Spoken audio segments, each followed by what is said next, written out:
नमस्कार। मेरे इस क्लासरूम में आप सभी का स्वागत है। आज मैं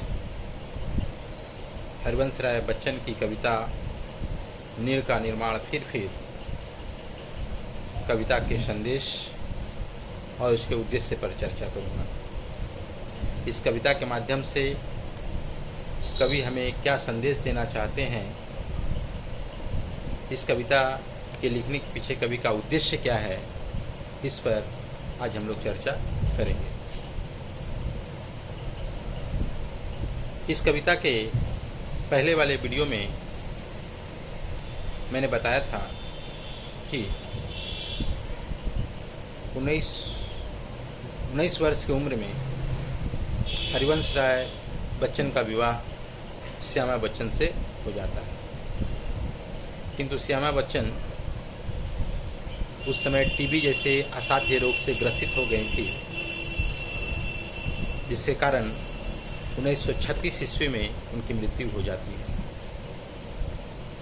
श्यामा बच्चन की मृत्यु के बाद हरिवंश राय बच्चन दुख के सागर में डूब जाते हैं। उनका जीवन दुख से घिर जाता है।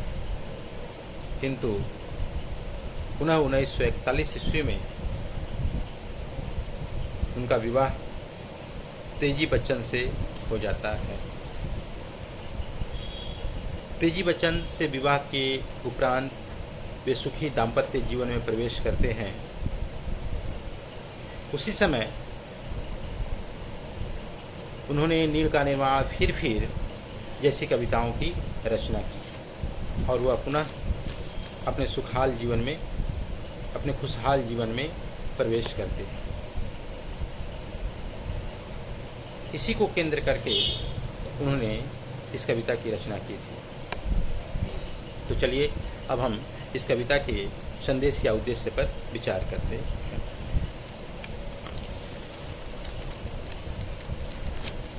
नीड़ का निर्माण फिर कविता में कवि के आशावादी दृष्टिकोण की अभिव्यक्ति हुई है। यह कविता हमें यह बताता है, यह कविता में यह बताता है कि दुख के बाद सुख, असफलता के बाद सफलता एवं विनाश के बाद निर्माण अवश्य होता है। अतः हमें परिस्थिति से डरना नहीं चाहिए, बल्कि हमें उसका सामना करना चाहिए और हमें निराश न होकर आशावान बने रहना चाहिए। कवि हरिवंश राय बच्चन चिड़िया के माध्यम से जीवन का संदेश देते हुए बताते हैं कि व्यक्ति रूपी चिड़िया को सदैव अपने जीवन रूपी नीड़ का निर्माण करते रहना चाहिए।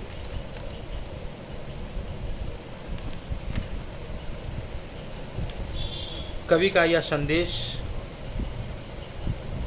या उद्देश्य बताना है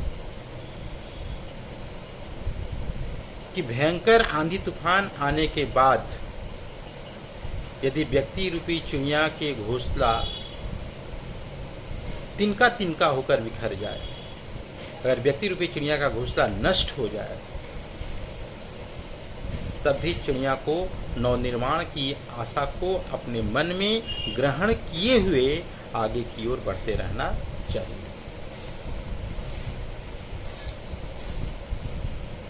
नीड़ का निर्माण फिर कविता के माध्यम से कवि यह संदेश देते हैं कि व्यक्ति को प्रलयकारी आंधी तूफान के विनाश को देखकर घबराना नहीं चाहिए, बल्कि व्यक्ति को यह बात सदैव ध्यान रखनी चाहिए कि प्रलय के बाद नई सृष्टि का निर्माण अवश्य होता है। समस्याएं चाहे जितनी भी बड़ी क्यों न हो, समस्याएं चाहे कितनी भी प्रतिकूल क्यों न हो, एक न एक दिन समस्याएं छोटी अवश्य होगी, एक न एक दिन समस्याएं समाप्त अवश्य होगी, एक न एक दिन समस्याएं हमारे अनुकूल अवश्य होगी। अतः व्यक्ति को समस्याओं से घबराना नहीं चाहिए, बल्कि समस्याओं का सामना करते हुए अपने कर्तव्य के पथ पर सदैव अग्रसर होते रहना चाहिए।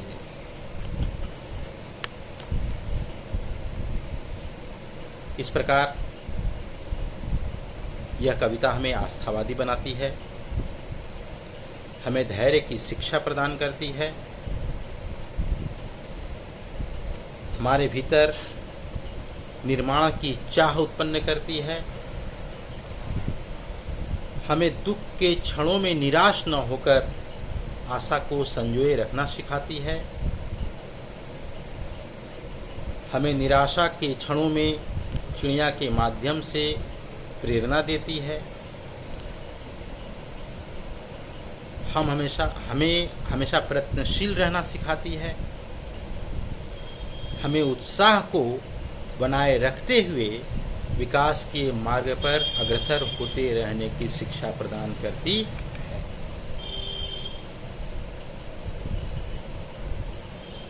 तो